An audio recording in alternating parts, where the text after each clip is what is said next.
आगरी समाजाला मंत्रिमंडळात प्रतिनिधित्व मिळावं, परंतु मंत्रिमंडळ विस्तार पण झाला नाही आणि तो प्रश्न राहून गेलेला आहे. आता तुम्ही आणि कल्याणच्या जनतेने जर पुन्हा मला पाठवलं तर एखाद्या वेळेस साहेब विचार करतील की हा पुन्हा आला आहे, मग ह्याला पुन्हा येऊ दे आणि तो सिटी पार्क झाला आणि तो गेला पाण्याखाली. पण तो खरं स्वच्छ आणि सुंदर कल्याण होण्यासाठी अजून बराच कालावधी लागेल. मागणीपेक्षा मी तर सांगेन माझा दावाच येतो, त्यामुळे काय प्रश्नच नाही.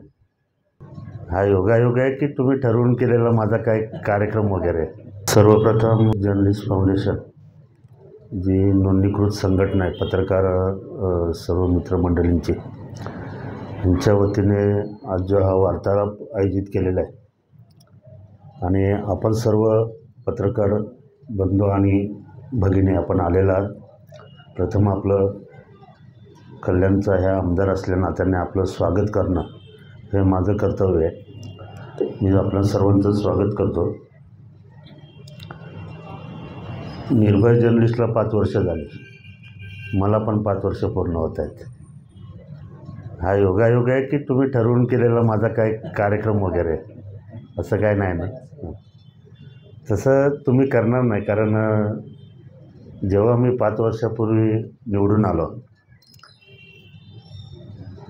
आता विरोधातली लोक तुमच्याबद्दल काय विचार करतील माहिती नाही, परंतु माझ्या मनात ते बोलणं मला सांगितलं की तुमचं जे मनोगत आहे ते तुम्ही बोलायचं आहे.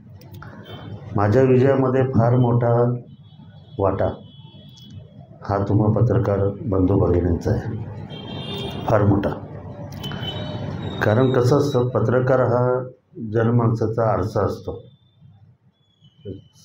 4था स्तंभ लोकशाहीचा वगैरे सर्व ठीक आहे, परंतु ज्या भागात ते काम करतात त्या भागातील जनतेचा आरसा असतो त्यांचा. कारण त्या भागातील घडामोडी, त्या भागातील ज्या काही असतील गोष्टी त्या सामान्य माणसापर्यंत पोहोचवण्याचं फार महत्त्वाचं काम तुम्ही लोक करत असता. आणि त्या पद्धतीने तुम्ही त्यावेळेस कुठल्याही प्रकारचं भेदभाव न बाळगता, पक्षपातीपणा न करता, कुठलाही काही म्हणजे ज्याला जे अनेक शब्द आहेत ते वापरत नाही मी, कारण रेकॉर्डिंग होते, ते सर्व हे करून तुम्ही जनमानसाला एक चांगल्या माणसाचा चेहरा म्हणून मला समाजामध्ये तुम्ही जे समाजासमोर ठेवलं आणि समाजाने त्याच्यावरती विश्वास ठेवला. कल्याणकर नागरिकांनी विश्वास ठेवला, कल्याण माझे पक्षाचे कार्यकर्ते असतील त्यांनी पूर्णपणे विश्वास टाकला. सर्वात महत्त्वाचं म्हणजे मला त्यावेळेस पण जे माझे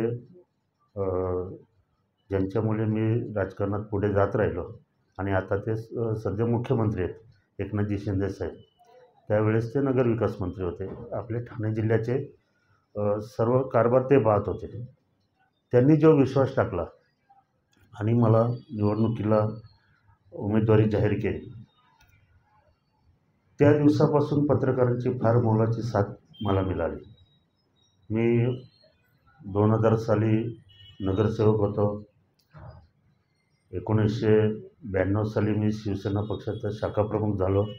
कार्य होतं, कल्याणची माहिती होती आणि जवळजवळ त्यावेळेस मी कल्याणचा शहर प्रमुख असल्याकारणाने, शिवसेना पक्षाचा शहर प्रमुख असल्याकारणाने कल्याणच्या पूर्ण भागातील म्हणजे कल्याण पूर्व पश्चिम सर्व एकत्र होतं तेव्हा माझ्या अधिपत्याखाली. त्यामुळे अनेक समस्यांची जाण होती. समाजात जे राहत होते त्या अनेक घटकांची, त्यांच्या व्यथा, समस्या, प्रत्येक भागाची रचना, त्याची मांडणी, तिथल्या समस्या, तिथल्या लोकांना अपेक्षित असलेलं कार्य, त्याचा पूर्णपणे अभ्यास होता आणि तो तुम्ही लोकांनी प्रामाणिकपणे लोकांच्या समोर ठेवला की बाबा हा चेहरा आपल्याला योग्य वाटतो, अभ्यासू आहे, कल्याणबद्दल त्याला पूर्णपणे माहिती आहे. लोकांनी विश्वास टाकला, कार्यकर्त्यांनी भरपूर मेहनत घेतली, शिवसेनेच्या मित्रपक्षांच्या इतर सर्व लोकांनी, आणि जे पूर्वी केलेलं काम होतं त्याचं बक्षीस म्हणा किंवा त्या जे प्रामाणिकपणे केलं होतं त्या हिशोबाने मला उमेदवारी मिळाल्यानंतर कल्याण पश्चिम विधानसभेतील जनतेने मोठ्या प्रमाणात आपल्या माध्यमातून डोक्यावर घेतलं आणि मला निवडून दिलं. आता निवडून दिल्यानंतर मागच्या, आता बोलताना मी 5 वर्षच बोलतो, पण अजून 5 वर्ष पूर्ण झालेली नाहीत. पण मागच्या काही जो पूर्ण काळ आहे त्याच्यामध्ये ह्या सर्व समस्या असतील, प्रत्येक घटकाला न्याय असेल, प्रत्येक भागाला न्याय असेल, देण्याचा प्रामाणिकपणे प्रयत्न मी केलेला आहे. कुठे कमी पडलो असेल तर ती समजा माझीच चूक आहे, त्याबद्दल काही वादच नाही. आणि ह्या पूर्ण काळामध्ये सगळ्यात महत्त्वाचं म्हणजे मी तुम्हाला असं काय कोणाला वाटेल की पत्रकारांना झाडावर चढवण्यासाठी वगैरे बोलतो असं काय नाही. परंतु तेव्हा जी माझी प्रतिमा तुम्ही उभी केली होती त्या पद्धतीने मी पण काम करत राहिलो आणि त्याच पद्धतीने तुम्ही ते परत लोकांसमोर मांडत राहिला आणि लोकांना माझ्याबद्दल, मी केलेल्या कामाबद्दल, माझ्या विचार म्हणजे जे मला कल्याण पश्चिमच्याबद्दल करायचं होतं किंवा करणार आहे किंवा करत आहे त्याची व्यवस्थित तुम्ही ती दखल घेत लोकांपर्यंत पोचतं केलं. मग त्याच्यामुळे मलासुद्धा कसं माणसाला कुठून तरी चांगलं कोणी बोललं तर थोडं हुरूप येतो ना, त्यामुळे मला पण हुरूप आला. परंतु गर्व अजिबात नाही झाला की बाबा माध्यमातून डोक्यावर घेतलं आहे, लोक फार चांगले बोलतात. कोणी आता ती सवय मला पहिल्यापासूनच नाही की कोणी काय कानात बोललं आणि मग मी झाडावर चढलो आहे वगैरे असं काही नाही. जरी आमदार झालो तरी पण पाय जमिनीवरच होते, पूर्वी पण पाय जमिनीवरच आहेत. त्यामुळे प्रामाणिकपणे लोकांची कामं करत गेलो, जास्तीत जास्त वेळ लोकांना उपलब्ध राहिलो. ठीक आहे, शहराच्या मध्यभागी कार्यालयामध्ये नाही बसता आलं, परंतु जिथे मी हे करतो तिथे लोकांना प्रामाणिकपणे भेटत राहिलो, त्यांची कामं करत राहिलो. आणि जे मुख्य नेते आहेत किंवा आता मुख्यमंत्री आहेत आपले, त्यांच्या कामाची जी पद्धत आहे त्या पद्धतीने काम करण्याचा छोटासा प्रयत्न. त्यांच्या एवढं काम कोणी करू शकत नाही, ते तर फार आभाळा एवढं काम आहे. परंतु एक बोलतात ना खारीचा वाटा, त्या पद्धतीने मी ते त्यांच्या आदर्श घेऊन ते काम करत राहिलो. लोकांना जास्तीत जास्त वेळ देणं ही आपलं कर्तव्य, आपली जबाबदारी आहे, ह्या भावनेतून लोकांना भेटत राहिलो. नाही, प्रत्येक निवडणूक ही तर आव्हान आहेच, त्याबद्दल काय वादच नाही. सत्तांतर झाल्यानंतर बऱ्याचशा गोष्टींचा उहापोह झाला. बरेचसे लोक तर असे बोलत होते की आता म्हणजे जी शिवसेना आहे ती आता संपूर्णच जाईल. म्हणजे प्रसार याच्या सोशल मीडियावरती तर आमचं असं हे झालं होतं की ती शिवसेनेची एकच जागा येणार, फार फार आल्या तर 2 येणार वगैरे, असं ते ऐकून फार हे झालं होतं. आणि सगळीकडनं असं वातावरण असं होतं की बाबा एक प्रकारे हे सर्व म्हणजे महायुतीतील हा घटक संपून जाणार वगैरे असं ते होतं. परंतु त्या पद्धतीला माननीय मुख्यमंत्र्यांनी आव्हानात्मक भूमिका घेऊन की हे आपल्याला आव्हान आहे आणि आपण जनतेची कामं केलेली आहेत, त्यामुळे ह्या निवडणुकीला सामोरं जाण्यास आपल्याला कसलीही भीती नाही, हे आम्हाला आमच्या बैठकामध्ये ते सतत सांगत होते. त्यांचं म्हणे तुम्ही प्रामाणिकपणे काम करा, प्रत्येक गोष्ट ही आव्हानात्मक घेऊन त्या पद्धतीने काम करत राहिले. लोकांशी तुम्ही केलेल्या कामाने तुमची जवळीक साधलेली आहे, त्यामुळे तुम्हाला कुठल्याही प्रकारची भीती नाही. आणि त्या पद्धतीने आम्ही सामोरे गेलेलो आहोत. आणि मग त्याच्यातून तुम्ही बघतच आहात की कल्याण पश्चिमच्या बाबतीमध्ये आपण सगळीकडे अनेक ठिकाणी महायुतीला थोडंफार म्हणजे फटका बसत असताना कल्याण पश्चिममधून आपण चांगल्यापैकी लीड महायुतीच्या उमेदवारांना आपण दिलेलं आहे. त्यामुळे आता जरी येणारी जी विधानसभा निवडणूक आहे हे पण आम्ही म्हणजे निवडणूक आलं की ते आव्हान आलं, त्यामुळे त्या पद्धतीनेच आम्ही घेणार आहे. विश्वास ठेव फक्त एवढाच आहे की माननीय मुख्यमंत्री साहेबांनी जे घेतलेले निर्णय आहेत, घेतलेल्या योजना आहेत, आपण जे काम केलेलं आहे त्याच्यावरती त्या हिशोबाने जनतेच्या समोर आम्ही जाणार आहे. आणि आम्हाला विश्वास आहे की बाबा केलेल्या कामाचा जनता नक्कीच आम्हाला साथ देईल. नाही, खरं प्रामाणिकपणे बोलावं तर पूर्ण 5 वर्षाचा वेळ काम करण्यासाठी मिळावत नाही आहे. आणि सुरुवातीच्या 2.5 वर्षात ज्या घडामोडी होत्या, त्या घडामोडींमध्ये ज्या पद्धतीने पाहिजे होतं त्या पद्धतीने कामं काही झाली नाही. बराचसा काळ तर असाच या सर्व धावपळीमध्ये याच्यामध्ये मास्क लावून वगैरे सर्वच त्याच्यातून गेलो होतो. आणि ती 2 वर्ष अशी गेली की ती वेळ कोणावरही येऊ नये अशा पद्धतीने वेळ गेली.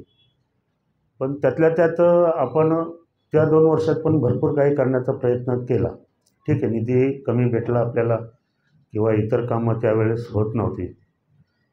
परंतु कोविडच्या मध्ये सुद्धा आपण चांगल्या पद्धतीने लोकांची कामं जी असतील, मग ते पूर्ण धान्य वाटप असेल, औषध वाटप असेल, अनेक ज्या गोष्टी आहेत, हे करत असताना मला स्वतःला पण कोरोना झाला. त्यामुळे तो पण फटका मला बसला. पण खरं जर काम करायला भेटलं असं बोलायचं तर ज्या वेळेस स्वतंत्र झालं त्याच्यानंतरच खऱ्या कामाला सुरुवात झाली. आणि मग जो जास्त निधी घेता आला, कोविडच्या काळात पण आपण करून दाखवली ना बरीचशी कामं, नाही असं नाही. परंतु जो खरा वेग आला तो स्वातंत्र्यानंतर आला, कोविड संपल्यानंतर आला. आणि त्या बाकीच्या मग ते 2-2.5 वर्ष 3 वर्ष भेटले असतील त्याच्यामध्ये जेवढं करायचं तेवढं करण्याचा प्रयत्न केलेला आहे. आणि दुसरं आपलं जे आहे की बाबा पुढची 5 वर्ष मिळावी तर दावा माझा आहेच असं. कारण मी बोलेन मी जर चांगलं काम केलं आहे तर मला जनतेची सेवा पुन्हा करण्याची संधी मिळावी, ही तर मागणीच राहील ना माझी. मागणीपेक्षा मी तर सांगेन माझा दावाच येतो, त्यामुळे काय प्रश्नच नाही. नाही, कसं माहिती आहे का, आता आव्हान कुठल्या रूपाने येईल काय येईल ते सांगता येत नाही. आता युती तर अभेद्य आहे, युती तर काय प्रश्न नाही. परंतु त्याच्या व्यतिरिक्त पण कोणी बंडखोरी करत असेल, काय करत असेल, तर तो ज्याचा त्याचा भाग आहे, त्याला वरिष्ठ ते बघून घेतील काय करायचं ते. आपण आपल्या पद्धतीने तर आपण सर्व कल्याणमध्ये राहणारे सर्व एकत्र आहेत, आपण मित्र आहेत एकमेकांचे, सर्व एकत्र काम करतो. त्यावेळेस शिवसेना एकत्र होती, एका दिलाने लढली होती. मी सुरुवातीला बोललो ना की आपण पण माझा चेहरा अशा पद्धतीने हे केला की शिवसैनिकांना पण स्फुरण चढलं होतं एकदम, की चला विश्वनाथ भोईर खरोखर चांगला माणूस आहे, तर आपण त्याच्यासाठी काम करूया, त्याला निवडून आणूया. आणलं मला निवडून, त्याबद्दल वाटत नाही. आता ते 2 भागामध्ये हे केलेलं आहे, शिवसेना आणि उद्धव ठाकरे गट. तर ते महाविकास आघाडीच्या मार्फत त्यांचा पण उमेदवार, आता ते पण 3 पक्ष मुख्य आहेत, अजून त्यांच्यात काही संघटना वगैरे आहेत. कोणाकडनं ते कुठल्या पक्षाला उमेदवारी देतात तो पण एक भाग आहे. एखाद वेळेस असं पण होऊ शकतं की आपण शिवसेनेचा उमेदवार, तो पण उद्धव ठाकरे गटाचा उमेदवार, म्हणजे जुन्या आमच्याच पक्षाचा उमेदवार, असं पण असू शकतं. परंतु शेवटी कसं असतं माहिती की आपण सध्या ज्या पक्षात आहे त्या पक्षाशी प्रामाणिक राहून त्या पद्धतीने तो पक्ष मोठा करण्यासाठी जे आत्तापर्यंत काम केलेलं आहे, जे पब्लिकचं काम केलेलं आहे, त्या पद्धतीने पूर्ण ताकदीनिशी आपण ते लढाई लढणार आणि जिंकून येण्याचा चांगल्या पद्धतीने प्रयत्न करणार आपण. कपिल पाटलांचं तर सहकार्य होतं. नरेंद्र पवार पण काय कसं असतं माहिती आहे का, म्हणजे मी माझी हे सांगतो, बाकीच्यांचं नाही सांगत. मी निवडणुकीचं ते हे बघत असतो. निवडणूक संपल्यानंतर किंवा निवडणूक असताना पण तो आपलाच माणूस असतो, आपल्याच कुठल्या तरी शहरातला असतो, आपलाच कोणीतरी असतो. पण निवडणूक लढताना आपण प्रत्येकजण युद्धाप्रमाणे जसं निवडणूक हे करतो तशा पद्धतीने निवडून येण्याच्या ईर्षेने मी स्वतः पण हे करत असतो. पण निवडणूक संपली की मग ते बाकी सर्व संपलं, राजकारण संपलं, सर्व संपलं. त्याच्यानंतर आपण काम करावं ह्या पद्धतीने काम केलेलं आहे. अनेक वेळेला ते पण माझ्याकडे काही कामानिमित्त आलेले आहेत, मी त्यांना कळवलेलं आहे, असं सर्व केलेलं आहे. आणि कपिल पाटील तर असेच आहेत, त्यांचं सहकार्य होतं. कसं आहे माहिती आहे का, निवडणुकीची इच्छा व्यक्त करणं हे काही गैर नाही. प्रत्येकजणाची इच्छा असते. कार्यकर्ता जेव्हा स्टेप बाय स्टेप काम करत मोठा होतो, एक वेळेला 2 वेळेला नगरसेवक झाल्यानंतर त्याला असं वाटतं की आता नगरसेवक बाद झालं, आता पुढची स्टेप आमदारकी आहे असं. त्याच्यानंतर मग आपण खासदारकी लढू, मग आपण मंत्री हो, मग मुख्यमंत्री हो, मग केंद्रात जाऊ, उद्या कधी काळी पंतप्रधान पण होऊ, अशी प्रत्येकाची इच्छा असते. त्याला काय करू शकत नाही आपण, प्रत्येकाचं हे आहे ते.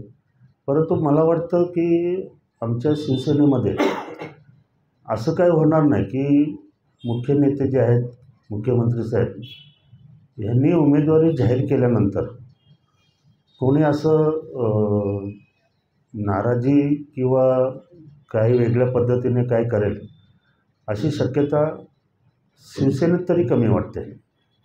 ते जवळजवळ ते नाहीच होणार असं मला तरी वाटतं. म्हणजे कोणी टीका वगैरे केली असेल तर ते ठीक आहे, मतभेद असू शकतात, पण मनभेद नाहीत आमच्यामध्ये. त्यामुळे टीका मी पण करतो, बाकीचे पण करत असतील, त्याच्याबद्दल काही वाद नाही. परंतु चुकलं असेल तर टीका झाली असेल तर ते योग्यच आहे.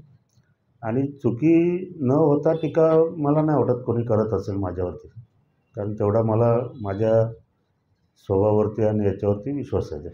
जेव्हा 2 गट झाल्यानंतर तर ताकद तर विभागली ना. जे कार्यकर्ते होते ते तर विभागले गेलेलेच आहेत. काही कार्यकर्ते शिवसेनेमध्ये आले, काही उद्धव ठाकरे गटात राहिलेले आहेत. त्यामुळे आणि कसं असतं, काही जी लोकं असतात, काही जी आहेत ती शिवसेनेला जी मानणारे आहेत ती शिवसेना पक्षाबरोबर आले, काही व्यक्तिगत तिकडे राहिले. आणि याचा फटका म्हणण्यापेक्षा ताकद विभागलेली हे नक्की आहे, याच्यात दुमत नाही. परंतु मला वाटतं आत्ताची जी शिवसेनेची कल्याणमधली ताकद आहे ती मोठ्या प्रमाणात आहे. त्यामुळे मला वाटत नाही की कार्यकर्त्यांमध्ये काय, कारण बराचसा कार्यकर्त्यांचा गट हा शिवसेनेबरोबर आहे. काही लोक तिकडे असतील पण बरेचसे लोक इकडे आहेत. त्यामुळे पूर्ण ताकदीनिशी ते आम्ही लढण्याचा प्रयत्न करू. एक आता आपल्याचं माध्यमातून सांगतो, तसं जर पूर्ण कल्याणचा जिथे आपण सुंदर कल्याण आणि स्वच्छ कल्याण वगैरे ज्या बोलतो आपण सर्वजण, महापालिकेचे कधी कधी स्लोगन बाहेर येतात, कधी कधी कार्यक्रमांमधून आम्ही बोलत असतो. परंतु खरंखुरं स्वच्छ आणि सुंदर कल्याण होण्यासाठी अजून बराच कालावधी लागेल. असं ठीक आहे, तेवढा कालावधी मला तर नाही भेटू शकत, पण लागेल त्याला. ते हे याच्याबद्दल दुमत नाही. उगाच म्हणजे मी सांगेन की येणारी 5 वर्ष मला दिली तर मी स्वच्छ सुंदर कल्याण आणि वगैरे वगैरे बदलवून टाकेन वगैरे नाहीत. कारण ही समस्या सोडवली तर पुढची येते, पुढची सोडवली तर अजून तिसरी येते, ते वाढतच चाललेलं असतं. त्याच्यामुळे तो काही विषय नाही. परंतु बऱ्याचशा प्रमाणात कामं आपण जर करू शकलो, आपण आता बरेचसे हे केलेलं आहे. आपण पुढचा प्रश्न विचारला तर मी सांगेन, ते प्रस्तावित कामं बरीच आपली आहेत. त्याच्यामध्ये बराचसा भाग कल्याणचं चांगला दिसण्याचं आपण हे केलेलं आहे. स्मार्ट सिटीच्या कामांना आपण हे दिले. सर्वात महत्त्वाचं स्मार्ट सिटीचं आपलं जे स्टेशनचं काम आहे, हे बरेच दिवस टेंडर होत नव्हतं. परंतु सन्माननीय मुख्यमंत्र्यांच्या मागे लागल्यानंतर त्यांनासुद्धा ती गरज जेव्हा आपण त्यांना पटवून दिली तर हे किती गरजेचं आहे स्टेशनचा परिसर विकसित होणे. त्यानंतर ज्या काही अडचणी होत्या, ज्या टेंडरिंगच्या वगैरे किंवा ज्या काय होत्या त्या आपण उघडपणे नाही बोलू शकत, आपण सर्वांना माहिती आहे. त्या पटापट दूर करण्याचा प्रयत्न करून ते लगेचच्या लगेच काम कसं हे होईल ते ठीक आहे. आता ते थोडं संथ गतीने होतं, कधी काय प्रॉब्लेम येतो वगैरे वगैरे ते चालू आहे. असं कोणी अधिकारी बदली होतात, हे होतात ते होतात. परंतु असं काही आहे ते, ह्या जर चांगल्या गोष्टी सर्व पुश केल्या येणाऱ्या 5 वर्षाच्या काळामध्ये, तरी पण बरंचसं कल्याणचं डेव्हलपिंग म्हणजे एक आपण सुरुवातीला मी जेव्हा मागच्या निवडणुकांमध्ये बोललो होतो की कल्याण स्टेशनवरती जर आपला बाहेरगावचा नातेवाईक आला, मित्र आला, कोणी पाहुणा आला तर त्याने उद्गार काढले पाहिजे, अरे वा काय कल्याण आहे, स्टेशनवर उतरलं. परंतु त्या परिस्थितीमध्ये पाहिजे तेवढा फरक नाही. पण ते ठीक आहे, आता हे स्मार्ट सिटीचं जे आहे ते झाल्यानंतर थोडंफार वाटेल. प्रशासनाचं काम आहे ते. रेल्वेचे पोलीस असतील म्हणा, त्यांच्या हद्दीत असेल तेव्हा, तर बाहेर आल्यानंतर आपले पोलीस म्हणा, ह्यांनी ती कडक कारवाई करायला पाहिजे. हा प्रश्न फार गंभीर आहे. त्याचं गांभीर्य आता आपल्या ताई बसलेत दोन्ही, ते फार म्हणजे वेगळ्या पद्धतीचं आहे ते जरा. असं तिथे जी इतर नजर असते ना बघण्याची, ती ज्या सुसंस्कृत मुलं लेडीज असतात ना, त्यांना ती नजर परवडत नाही. ते असं तो बेकारच आहे. ते समूळ नष्ट करायला पाहिजे सर्वांनी मिळून. आपण जास्त आक्रमक होणं गरजेचं आहे त्याच्यासाठी. तर मग त्याला प्रशासन पूर्णपणे जबाबदार द्यायलाच पाहिजे ना. देणार करून द्या, पण ते वेळोवेळी करत असतो. थोडं प्रशासन त्याच्यामध्ये आता आपल्याला हे करावं लागेल की आपण सांगितल्यावरती कारवाई करतात त्या दिवशीपुरती, आणि पुन्हा 2-3 दिवसांनी तो पुन्हा प्रकार चालू होतो. पुन्हा कोणाचं तरी माझ्या कानावर येतं की हे चालू झालं आहे. पुन्हा आपण हे केलं की परत 2-3 दिवसासाठी बंद करतात, परत 2-4 दिवसानंतर परत चालू होतं. असं याच्यासाठी कायमस्वरूपी तोडगा काढावा लागेल आपल्याला. तसं माहिती आहे का, पक्षाचं आलं लक्षात नाही, पक्षाचं हे ठेवून ना, जर विकासासाठी एकत्र येण्याची भूमिका मला वाटतं सर्व लोकप्रतिनिधींनी घ्यायला पाहिजे. हे माझं प्रामाणिक मत आहे. असं पण आता काही पक्षाची बंधनं असतात, माझ्यावर पण असतात ते. पण ठीक आहे, मला माझ्या पाठीमागे कसं एकनाथजी शिंदेसाहेब मुख्यमंत्री साहेब आपले आणि श्रीकांतजी शिंदेसाहेब हे ठामपणे उभे आहेत. त्यांना माहिती आहे हा काय कुठलंही वाईट कृत्य किंवा चुकीचं हे करणार नाही. त्यामुळे मी तर असं करत असतो की बाबा आपण हे करूया, आपण ते करूया, हे असं बोलत असतो. काही कारणं पक्षाची चौकट आड येत असेल, त्यामुळे एखाद्या वेळेस असं घडत नसेल. पण त्यांनी जर माझं सहकार्य मागितलं तर मी जरूर करेन. मी मागितलं तर त्यांनी करायला पाहिजे एखाद्या चांगल्या कामासाठी, कल्याण पश्चिमच्या जनतेसाठी. माझा जो अजेंडा आहे म्हणजे कल्याण पश्चिमच्या जनतेच्यासाठी. जर मला अडचण आली तर त्यांनी मदत करायला पाहिजे, त्यांना हे आली तर मी मदत करेन. ही भूमिका ठेवली तर मग जनतेचा प्रश्न आणि जनतेच्या समस्या मार्गी लागतील ना. असं पण असेल, लोकांना असं वाटत असेल की बाबा मंत्री आहेत तिकडे सारखं हे करतात, पण अनेक कारणं असतात त्याला. तसं नाही म्हणजे पराभवाला अनेक कारणं असतात. काही पक्षाचे कार्यकर्तेही जबाबदार असतात, ध्येय धोरणं असतात ती जबाबदार असतात. काही आपल्या तोंडून गेलेली वक्तव्य असतात किंवा एखाद्या समाजाबद्दल बोललेलं काही वक्तव्य असेल ते सुद्धा विरोधात जातात. असे अनेक प्रश्न असतात ते. त्यामुळे दिल्लीला म्हणजे ते मंत्री असल्यामुळे त्यांचं हे तर तिकडेच आहे ना जायचं. आता आपलं मंत्रिमंडळ कुठे आहे, मंत्री कुठे आहे बसतात, ते मुंबईला, बरोबर आहे. आता आपले शेवटचं टोक आहे ते चंद्रपूर वगैरे, तिकडचं जर कोणी हे असेल आमदार मंत्री झाला असेल तर त्याला मुंबईला जास्त वेळ राहावं लागतं ना. कामकाज तर इथूनच चालणार ना. तसं ते जे मंत्री आहेत त्यांचं कामकाज तर दिल्लीवरूनच चालतं ना. त्या हिशोबाने ते जास्त वेळ दिल्लीत जात असतील, असा पण विषय असेल. म्हणजे 13 मुलं, 13 मुलांना त्याची एक मुलगी CA झालेली आहे. तर नेमकी ही संकल्पना म्हणजे कधी सुरू झाली? तसं आता सांगता नाही येणार. एकदम सुरुवातीचा नगरसेवक असेल किंवा नगरसेवकाच्या आधीचा काळ वगैरे असेल. असं सुरुवातीला गावातला मुलगा एक मी म्हणजे दत्तक वगैरे असं नव्हतं, त्याला मदत केली होती असं.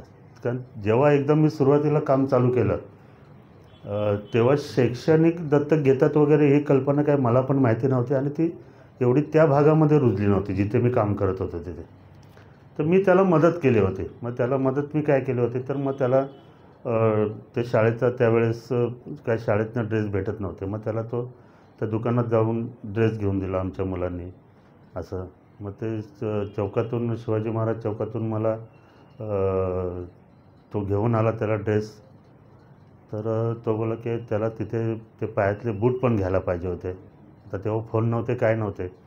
मग तो परत आमच्या गावातून चौकात आला, बूट घेतले असं. मग त्याच्यानंतर 2-3 दिवसांनी असं आढळलं की अरे त्याला रेनकोट घ्यायला पाहिजे असं. मग परत 7-8 दिवसांनी पाऊस चालू होतो मेच्या जूनच्या याच्यात. मग तो रेनकोट घेतला असं.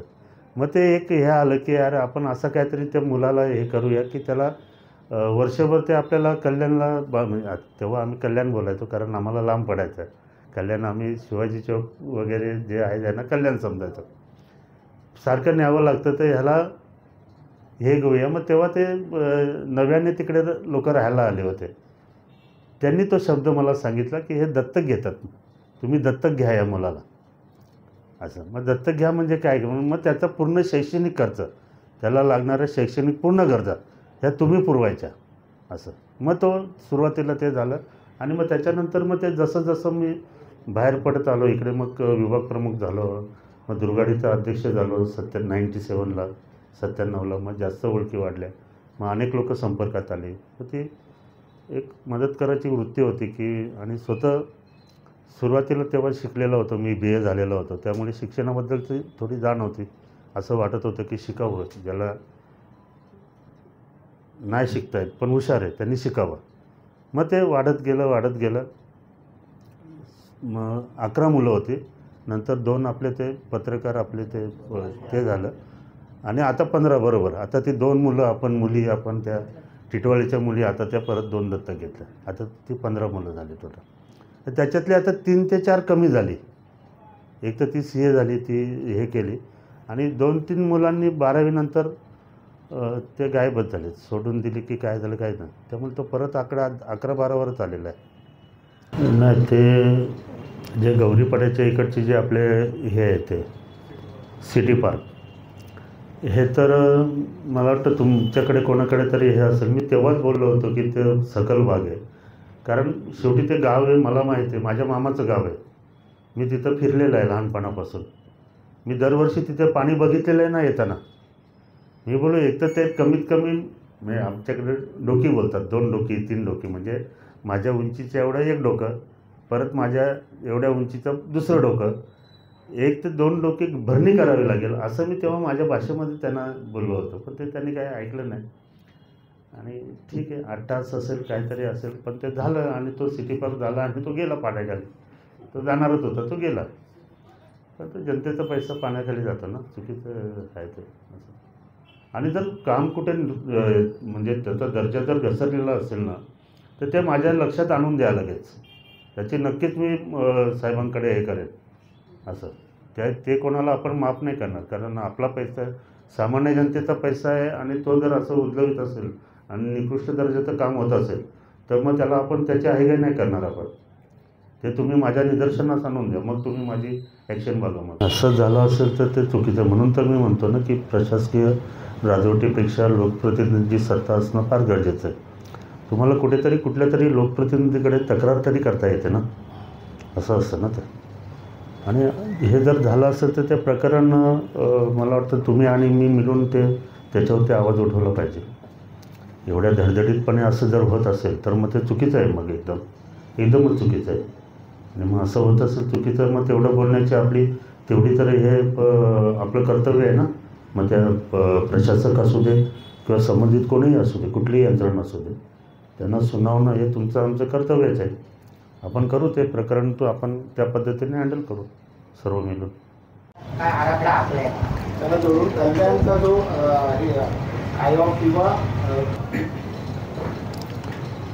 नाही, वाहतूक कोंडी ही ठीक आहे. आता ते प्रत्येक वेळेला मी बोलणं असं चुकीचं आहे आमदार म्हणून, की आपल्या 5वीलाच पुजलेले वगैरे ते नाही वापरू शकत मी. सुरुवातीला असं वाटलं होतं की हे काही प्रश्न हे झाले, दुर्गाडी ब्रिज, पत्री पूल वगैरे, आणि आता होणारा सुभाष चौकातील जो ब्रिज आहे त्याला पण आता मंजुरी वगैरे त्या खर्चाला मिळालेली आहे. कालांतराने तोही चालू आहे. आपलं कल्याण पश्चिमचं जर एक बघाल ना तर आपण बेटावरती आहे एका असं, म्हणजे तिन्ही बाजूनी खाडी आणि एका बाजूनी रेल्वे, म्हणजे येणं जाणं हे ब्रिजशिवाय कुठलाही ब्रिज असू दे त्याच्याशिवाय आपल्याला एंट्री नाही आहे. म्हणजे आपल्याला कल्याण सोडून जर बाहेर जायचं असेल ना, बाहेरून कल्याणमध्ये यायचं असेल तर ब्रिज हा प्रत्येक ठिकाणी आपल्याला लागणारच आहे. मग तो शार्ट ब्रिज असो, इकडचा सध्याचा वालधुनी ब्रिज असो, पत्री पूल असो किंवा दुर्गाडी ब्रिज असो, गांधारी ब्रिज असो. आणि मग ह्याच्यामध्ये आपण आता हे केलं की बाबा दुर्गाडी ब्रिज आपण वाढवला, पत्री पूल आपण हे केला. आपण आता शार्ट ब्रिजचं पण रुंदीकरण घेतलेलं आहे आपल्याच काळामध्ये, फक्त ते काम चालू व्हायला उशीर आहे. गांधारीला पण आपण पॅरलल ब्रिज घेतलेला आहे दुसरा, त्याचा पण हे चालू झालेलं आहे. सुभाष चौकातून जो विठ्ठलवाडीला जो डायरेक्ट आहे, म्हणजे सुभाष चौक ते आपलं वालधुनी ते विठ्ठलवाडी असा जो हे त्याचा पण थोडं जागेचं, ते अशोकनगर म्हणून तिथे जे आहे तिथे थोडं जागेचा प्रॉब्लेम येतो आहे. तो पण सॉल्व करण्याच्या दृष्टीने माननीय श्रीकांतजी शिंदेसाहेब हे प्रयत्न करत आहेत. बोलण्याने सॉल्व होत असेल तर चांगलं, असं आमचं धोरण आहे. त्या पद्धतीने ते होईल आणि ते झालं तर मला वाटतं ते पण काम चालू होईल. त्यामुळे येणाऱ्या काही काळामध्ये मी पुन्हा तेच बोलतो की होणाऱ्या गोष्टी ह्या लगेच मी बोलत नाही की वर्षांनी होणार किंवा 6 महिन्यांनी होणार, पण पुढच्या याच्यामध्ये होणार. पण जी ट्रॅफिक आहे आता त्याला आमदार म्हणून माझी जबाबदारी आहे, त्याबद्दल मी नाकारत नाही. पण येणाऱ्या याच्यामध्ये महापालिकेच्या दृष्टीने असं आमचं प्लॅन चालू आहे. सर्वात महत्त्वाचं आता पाऊस थांबत नाही, पण पाऊस थांबला की आधी सर्व रस्ते व्यवस्थित करून घेणं हा एक त्याच्यातला मुख्य हे आहे. आणि त्याच्यानंतर तुम्ही जे विचारलं की MSRDC वगैरे जी कामं चालू आहेत, आता MSRDCचं हे पण माननीय मुख्यमंत्र्यांच्या अंडरमध्ये असतं, ते MMRDA आणि MSRDC असं. तर आपला हा जो रस्ता आहे दुर्गाडी तो शिलपाटा, हा रस्ता पण MSRDCच्या अंडरमध्ये आहे. त्याच्यावरती पण काम चालू आहे. काम संथ गतीने, हे मान्य आहे आपल्याला, ते काम संथ गतीने. MSRDC सारखी प्रगत संस्थासुद्धा एवढ्या संथ गतीने का चालते हे पण एक कोड आहे असं. पण गणपती येणारे सण, बरेच सण, या सणांच्या दृष्टीने वाहतूक कोंडी कशी जास्तीत जास्त सोडवता येईल त्याच्यासाठी आपण, मला वाटतं तुमच्या सर्वांच्या माध्यमातून तो प्रयत्न करूया. आपण तो करायला पाहिजे आपल्याला. भले ते निवडणुका होतील नाही होतील तो भाग नंतरचा आहे, पण येणाऱ्या गणेशोत्सवाच्या कल्याणच्या बाबतीत निवडून येणारा प्रत्येकजण मला वाटतं तो विचार करत असेल. आता केला आहे का नाही केला पूर्वीच्या त्याचं मी सांगत नाही, पण मी निवडून आल्यावरती मी तोच विचार केला होता की एक कल्याणचं जे चित्र आहे ना, कसं माहिती आहे का, मी मागे एक किस्सा सांगितलेला आहे, तुम्हाला आठवतं का माहिती आहे. माझ्या बहिणीने मला शिव्या दिल्या होत्या. ती बदलापूरवरनं जेव्हा इकडे आली तेव्हा तिने मला शिव्या दिल्या होत्या, काय तुमचं रे कल्याण काय तसं वगैरे. तिने ते वाकडं तोंड करून मला बोलली होती. सगळं इथे नाही बोलू शकत. तर ते विजन तेच आहे आपलं की कल्याण काहीतरी असं डेव्हलपमेंट अशी काहीतरी करून दाखवावी का येणारा आपला मित्र पाहुणा वगैरे ते बोललं पाहिजे की कल्याण आता फार चांगलं झालं आहे. आणि तसं एक थोडं मला असं वाटतं थोडं की आता थोडंफार आपलं कल्याण बदलत चाललं आहे. पूर्णपणे नाही बोलत मी, पण बदल चाललं आहे. थोडंफार का नव्हे पण बदलत चाललं आहे. याचं कारण मी सांगतो. कल्याण सोडून जे गेलेले बरेचसे लोक आहेत ना, म्हणजे काही बिल्डर्स असतील किंवा काही मोठे व्यापारी असतील, ते आता परत कल्याणमध्ये यायला लागलेले आहेत. ते का कल्याण सोडून गेले होते तेव्हा की त्यांना ते वाटतं की हे डेव्हलपमेंट तर होत नाही आणि इकडे कधीच होणार नाही, अशा पद्धतीने ते सोडून गेले होते. ते आता परत यायला लागले इकडे. आणि त्यांचंच म्हणणं असं आहे आता की थोडंफार कल्याण आता अभी तो बदल रहा है, अच्छा हो रहा है, अभी सब अच्छा दिख रहा है हमको, असं ते बोलतात आपल्याला. असं हे पूर्णपणे जेव्हा बोलतील तेव्हा आपलं विजन पूर्ण झालं. आता विजन पूर्ण डोळ्यासमोर काय आहे, मग बसू आपण दोघं जण रात्रभर, सांगतो तुला माझं विजन पूर्णपणे, पण तेवढं छापशील का तू. ठीक आहे, असा व्हिडिओ मला तर सापडला नाही, पण मी ऐकून आहे. आणि पैसे घेत असतील तर मग असं बोलत नाही. मग ते करू आपण काय करायचं त्यांचा कार्यक्रम असं. पण मग ते आणि मग ते अवजड वाहनांचं जर त्या अडथळा जर असं वाटला की ट्रॅफिकला होतं तर ती पुन्हा आपण मग शहरातून बंद करू. जशी मागे आपण नवरात्राच्या वेळेस मला वाटतं केली होती आपण, पुन्हा मी तशा पद्धतीने ते बंद करेन अवजडवाने. आणि असं जर करत असतील ना ते पैसे घेऊन वगैरे सोडत असतील तर मग दाखवू त्यांना आपण, त्या पद्धती करू आपण. त्याला ॲक्च्युली हे मागच्या MMRDच्या मीटिंगमध्ये ते ह्या गोष्टींचा उहापोह झाला होता. परंतु नेहमीच सांगण्यात येतं की महिन्याभरामध्ये टेंडर होईल आणि साधारणतः 1.5 ते 2 महिन्यात काम चालू होईल. हा 2-3 वेळा अनुभव आल्यामुळे मी तुमच्यासमोर ते सांगितलं नाही. मला वाटतं आपला विषय झाला तो. मला विचारलं की MMRDला मीटिंग झालं, मेट्रोचं काय झालं, तर मी यांना खाजगीत बोललो की ठीक आहे असं असं होणार आहे. तो म्हणतो मग आपण सांगूया कल्याणच्या जनतेला ही माहिती. मी बोलू लगेच सांगू नका, आपण जेव्हा वेळ येईल तेव्हा सांगू ते.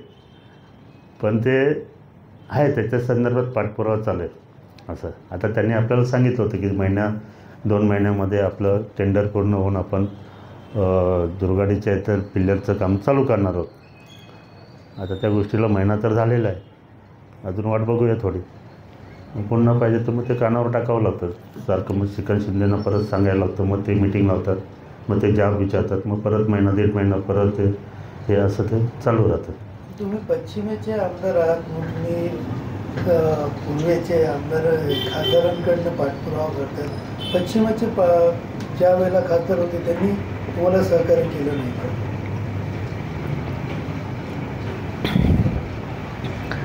ते मंत्री होते ना, ते जास्त दिल्लीत असायचे ना, त्यांची तिकडे आवश्यकता होती. मग असं ठरलं होतं की बाबा मी दिल्लीचं सांभाळतो, श्रीकांतजी इकडचं कल्याण डोंबिवली ठाण्याचं सांभाळतील असं. बाकी काही विषय नाही असं. दोन्ही प्रकरणं हे काही घटनांच्या याच्यावरती पण लढले जातात, काही ऐतिहासिक पुराव्यांवरती हे केले जातात. तसंच ते दोन्ही प्रकरणं ही न्यायालयात पण आहेत. आता न्यायालयाचा पण मान ठेवणं गरजेचं असतं. न्यायालयाचा तर अपमान करून मुख्यमंत्री निर्णय देऊ शकत नाही, त्यामुळे त्यांना अडचणी असतील. परंतु तो निर्णय सुटावा, निर्णय लागावा काहीतरी आणि आपल्या बाजूने लागावा हे तर आपली अपेक्षा असते.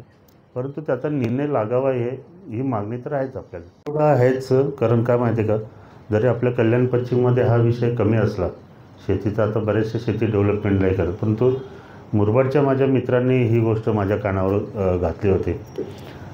कारण कल्याण पश्चिम सोडून जो मुरबाड मतदार क्षेत्रामध्ये जो भाग येतो तो बराचसा आपल्या पंचायत समितीला जोडलेला आहे. त्यामुळे तिकडनं त्या मित्रांचे मला फोन येत होते की साहेब ते पंचायत समितीत जरा चौकशी करा, गटविकास अधिकाऱ्यांकडे जरा चौकशी करा, खतांचं काय झालं आहे, काय हे केलं. तर तेव्हा ते मी तर तिथे हे करून केलं होतं.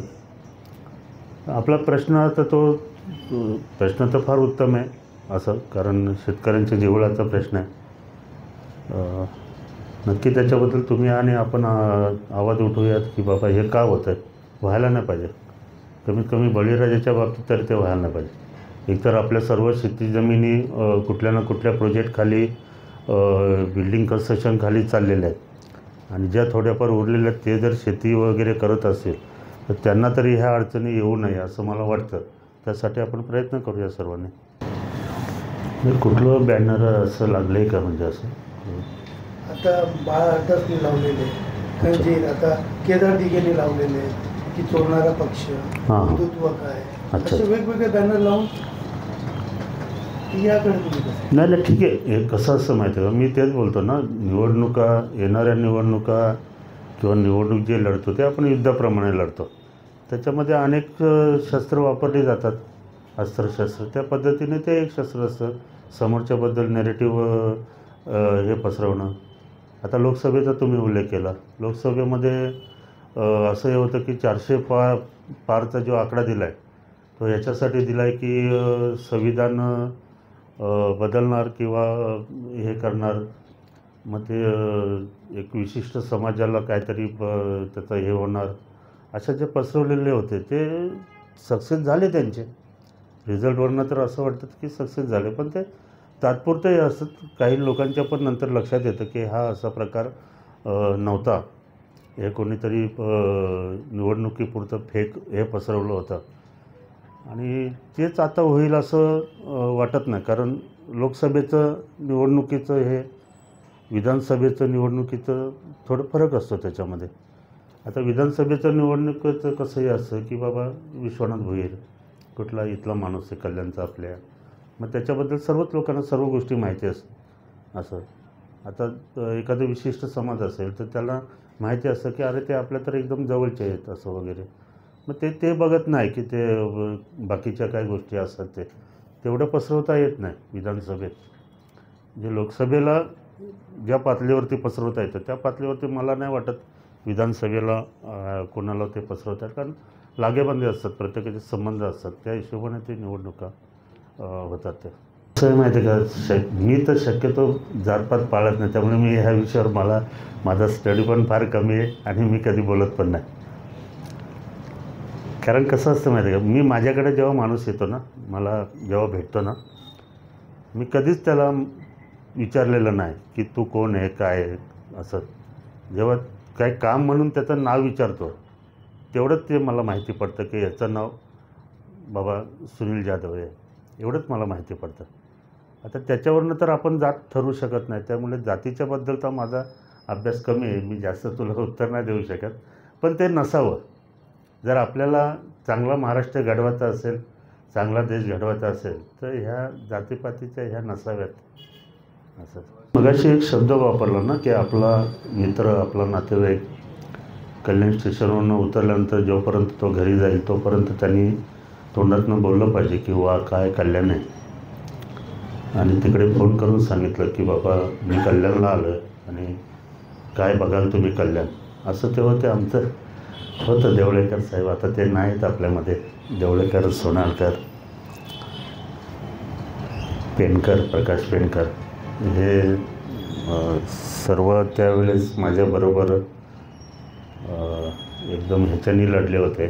आणि खरं तर तेव्हा कसं होतं की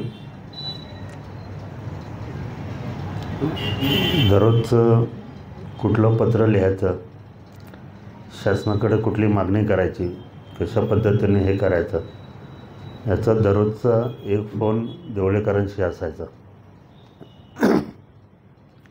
कारण आपण त्यांना अभ्यासू नगरसेवक म्हणून फार पूर्वीपासून ओळखत होतो आणि मी सुद्धा त्या पद्धतीने त्यांना मानत होतो की ते एक अभ्यासू व्यक्ती होते, म्हणजे होतेच ते, त्याबद्दल दुमत नाही, त्या मान्य करायला काही हरकत नाही.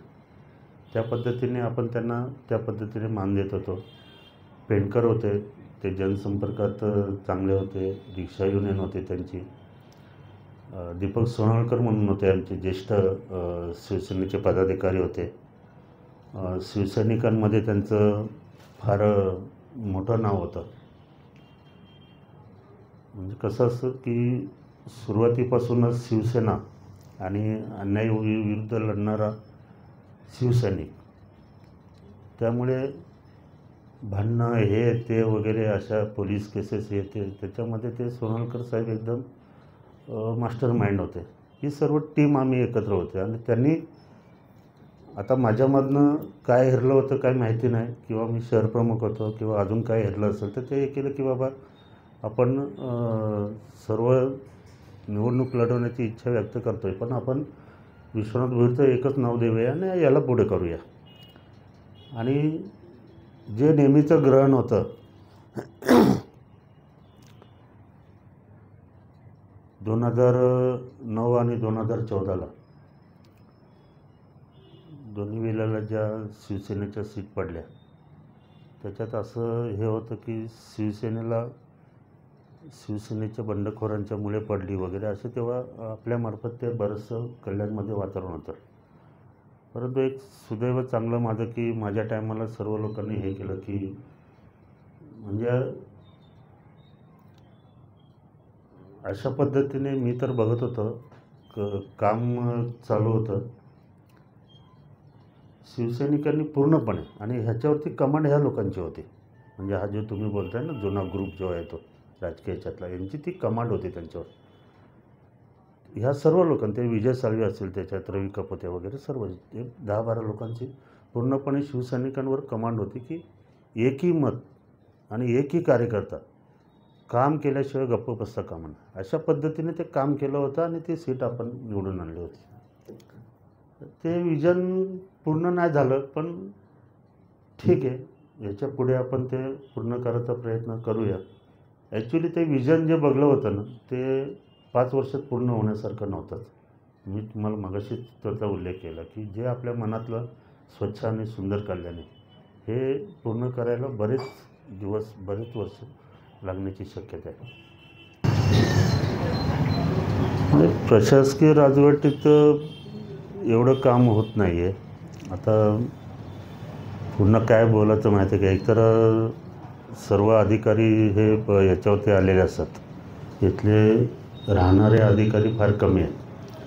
त्यामुळे कमीत कमी त्यांच्यावरनं काम करून घेणारा, अंकुश ठेवणारा, चांगल्या पद्धतीने कारभार चालवणारा मग नगरसेवक तरी असावा, हे प्रामुख्याने जाणवतं कुठेतरी.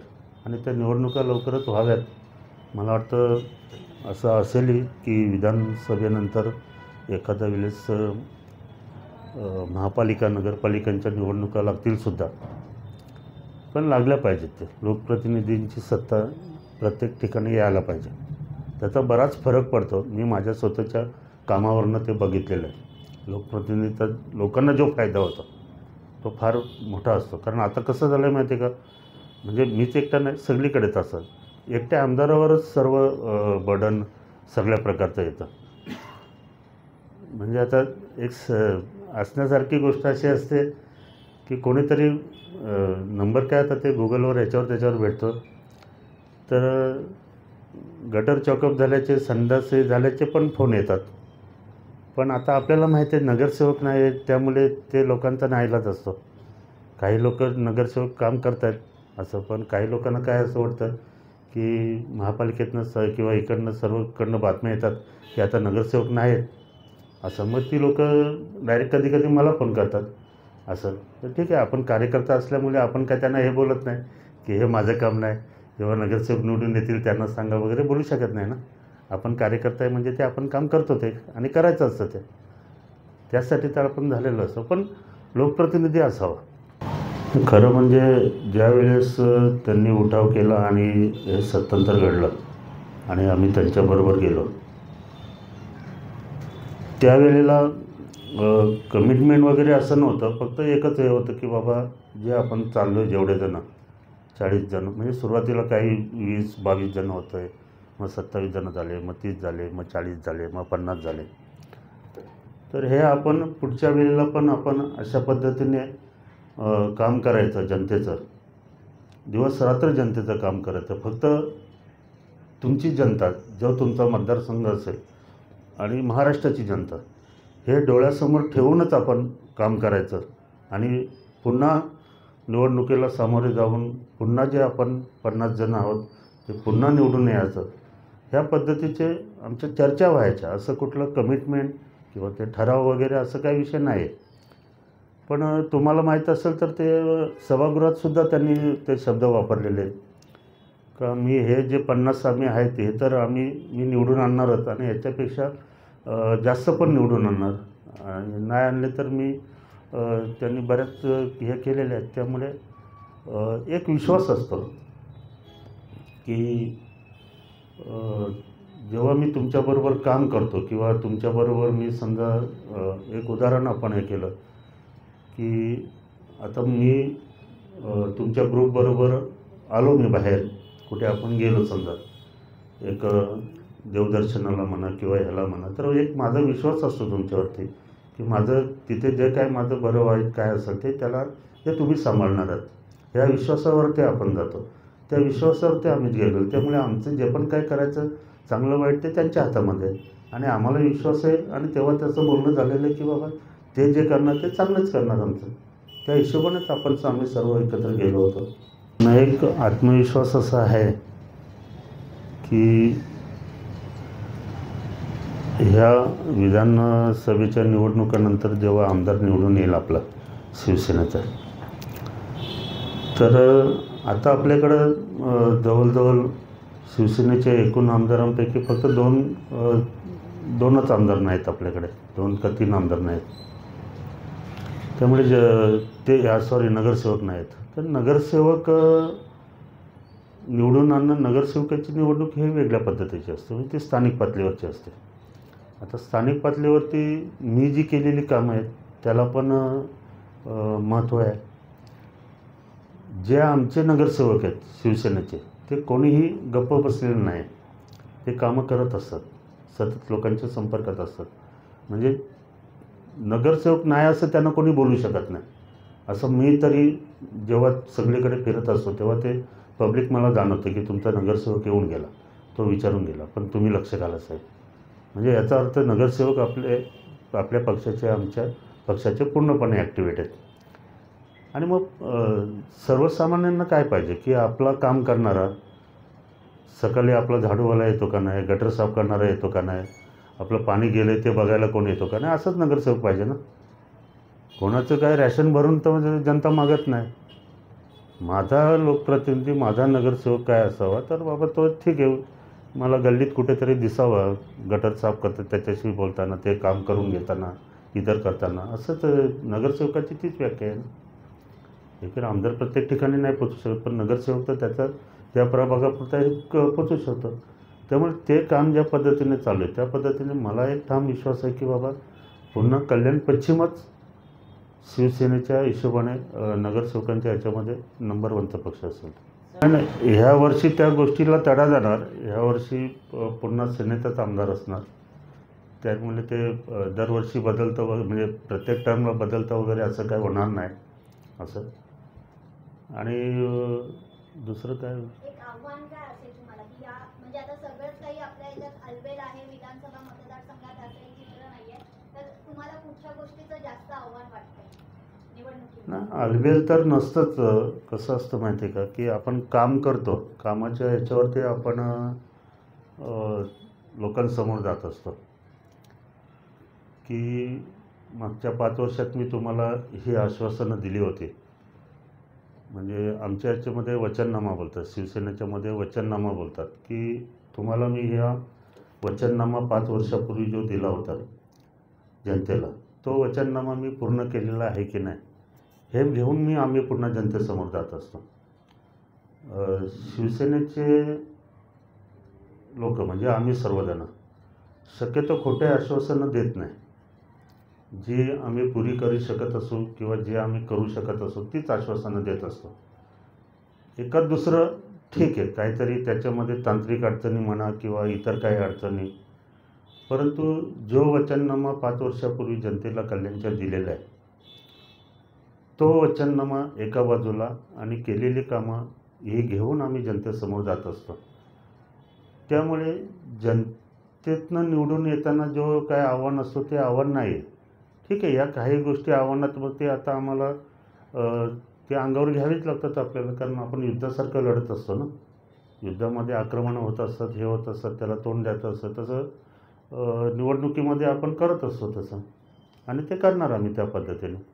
परंतु पब्लिक जे सर्वसाधारण जनता जी आहे, मतदार जनता जी आहे, त्यांना जो शब्द दिलेला आहे तो त्यांना पटवून देणार की हे तुम्हाला 5 वर्षापूर्वी बोललो होतं आणि हे आता मी केलेलं आहे. ठीक आहे, 100%पैकी 80% केलेलं आहे हा भाग असू शकतो, पण 100%पैकी फक्त 10% केलं आहे, 20% केलं आहे, तर मग ती जनता सांगणार तू आता घरी बस.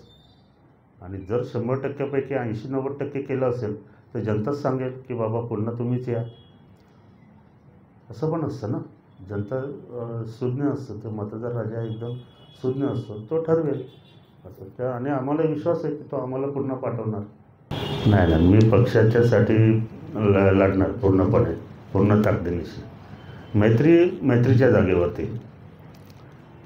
कसं असतं माहिती आहे का, आम्ही एकत्र काम केलेलं आहे असं. त्यामुळे इकडे जे कल्याणमध्ये जी भूमिका आहे ती असं हे झालं की बाबा गरज नसताना का लढा नुसतं. असं गरज असेल तर लढणार. पक्ष नेतृत्वाने उद्या सांगितलं समोरच्यानी चुकीचं केलं आहे, त्याच्याशी आपल्याला काय करायचं आहे, शाब्दिक असेल दुसऱ्या कुठले, तर ते तशा पद्धतीने ते रिॲक्ट होणारच ते ना. परंतु तो मित्र आहे म्हणून मी माझ्या पक्षाचं नुकसान नाही करणार. मैत्रीच्या जागेवरती, पक्षाचा आदेश पक्ष हे त्याच्या जागेवरती. पक्षासाठी तर आपण एवढ्यापर्यंत खस्ता खाल्लेले आहेत, ते असं होणार नाही. आता कधी काल केलं का काही कल्पना नाही मला, मी काय ऐकलं नाही त्यांचं. ठीक आहे, आता तो पराभव जो झाला त्याची अनेक कारणं असू शकतात, परंतु आपण कल्याण पश्चिममध्ये तर आम्ही सर्वांनी प्रामाणिकपणे प्रयत्न करून त्यांना लीड देण्याचा प्रयत्न केलेला आहे आणि त्या पद्धतीने लीड दिलेलं आहे. आणि आता ते बोलत असतील तर ते मोठे नेते आहेत माझ्यापेक्षा, हे तर मान्य आहे ना आपल्याला. ते केंद्रीय मंत्री होते, खासदार होते, मी छोटासा आमदार आहे एवढासा.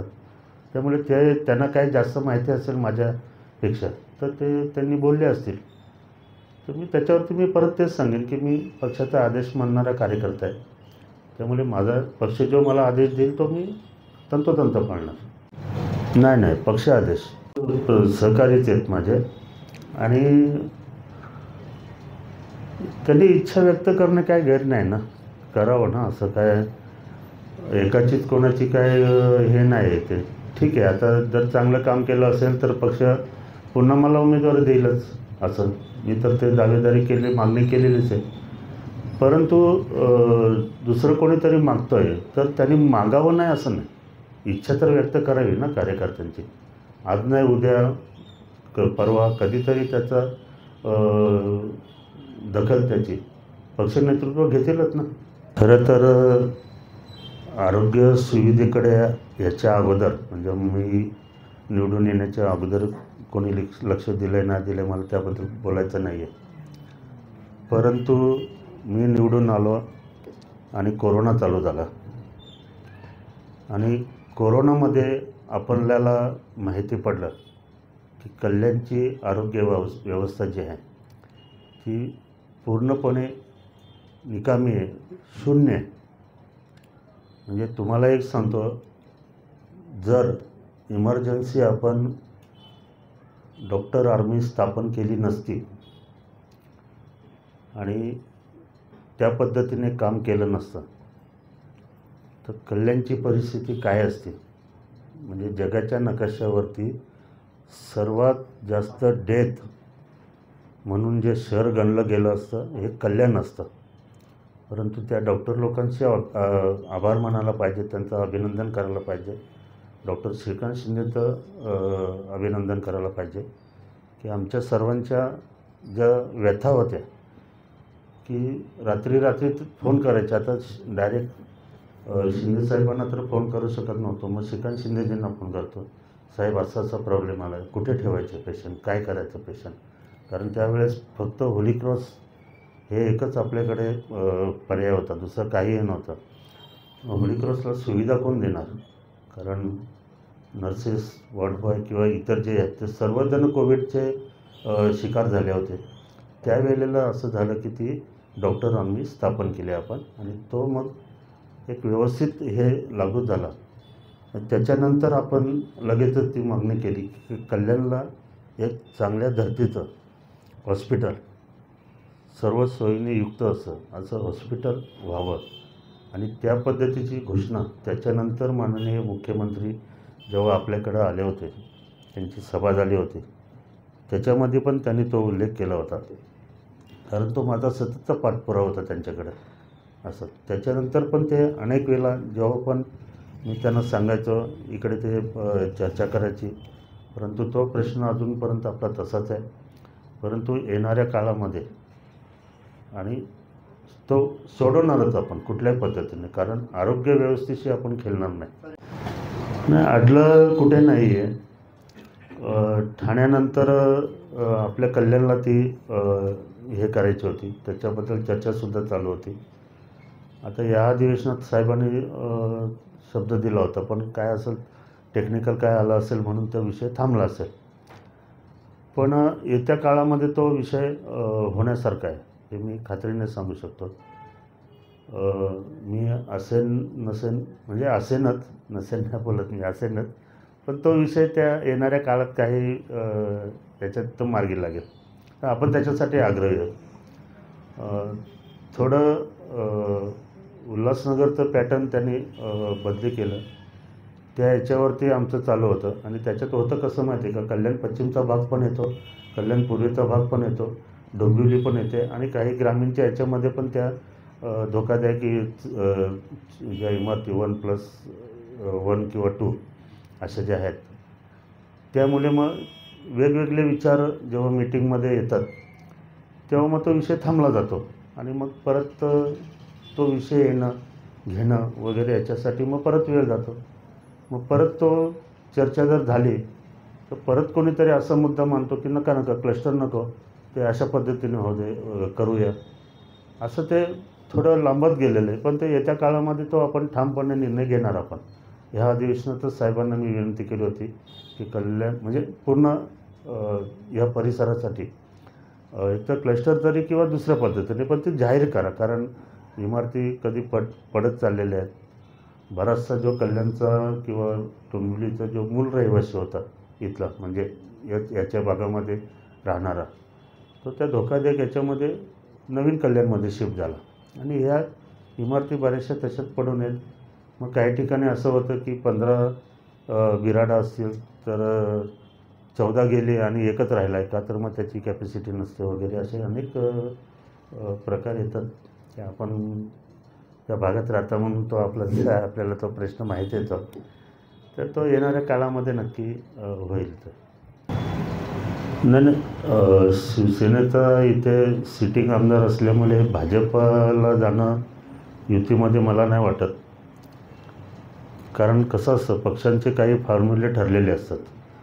मला वाटतं महायुतीमध्ये तो लोकसभेला पण थोड्याफार प्रमाणात नाही, बऱ्याचशा प्रमाणात तो वापरला गेलेला आहे की ज्या जागेवरती ज्या पक्षाचा आमदार आहे किंवा खासदार आहे ती जागा त्या पक्षाला सोडतात म्हणजे शक्यतो.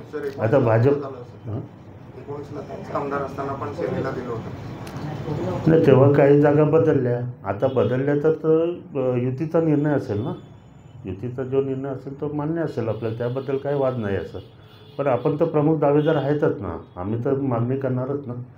कारण आता पण शिवसेनेमध्ये त्यांच्या भाजपापेक्षा जास्त आमदार आहेत असं. आणि तरी जर पक्षाने वाटपामध्ये जर ती जागा दिली तर त्याच्यामध्ये काही हे नाही, पक्षाचं हे केलं जाईल ज्या पद्धतीने पक्षाचा आदेश असेल. आणि कसं माहिती आहे का, मी तरी माझ्या सांगतो, विश्वनाथ भोईर ही व्यक्ती पक्षादेश पाळणारी व्यक्ती आहे पहिल्यापासून. आनंद दिघे साहेब असल्यापासून त्यांचा आदेश बाळासाहेबांपर्यंत आपण नाही कधी गेलो. पण तिथपासून फक्त आदेश, हा आदेश आला की कामाला लागणं हे आपल्याला माहिती आहे. त्यामुळे उद्या पक्षाने जो आदेश देईल मग तो कुठल्याही पद्धतीचा असेल तो मान्य केला जाईल, त्याबद्दल वाद नाही. परंतु ही जागा शिवसेनेचा इथे आमदार आहे त्यामुळे ही शिवसेनेच लढवणार. आणि मी स्वतः आमदार असल्यामुळे, सिटिंग आमदार असल्यामुळे मी प्रमुख दावेदार आहे. तर मागणी तर आपली होतीच की बाबा आगरी समाजाला मंत्रिमंडळात प्रतिनिधित्व मिळावं. परंतु मंत्रिमंडळ विस्तार पण झाला नाही आणि तो प्रश्न राहून गेलेला आहे. आता तुम्ही आणि कल्याणच्या जनतेने जर पुन्हा मला पाठवलं तर एखाद्या वेळेस साहेब विचार करतील की हा पुन्हा आला आहे, मग ह्याला पुन्हा येऊ दे, पुन्हा येऊ दे, पुन्हा येऊ दे, त्याच्यासाठी मंत्रिपद देणं आवश्यक आहे, असा एखाद्या वेळेस विचार होऊ शकतो ना. असं तुम्ही पण सांगू शकता की आम्ही पुन्हा पाठवलं आहे तर आता त्याला मंत्रिपद द्या म्हणून. साहेबांचं प्रेम माझ्यापेक्षा जास्त तुमच्यावर जास्त आहे ना. एखादा तुमचा शब्द मानला पण जाईल आणि मग आपल्या कल्याणला भेटेल ना. ते पण आगरी समाजाला तर भेटेल पण ते पण कल्याणला भेटेल ना, कल्याण पश्चिमला. बघूया. जिल्ह्यात मोठ्या प्रमाणात भातशेती आहे.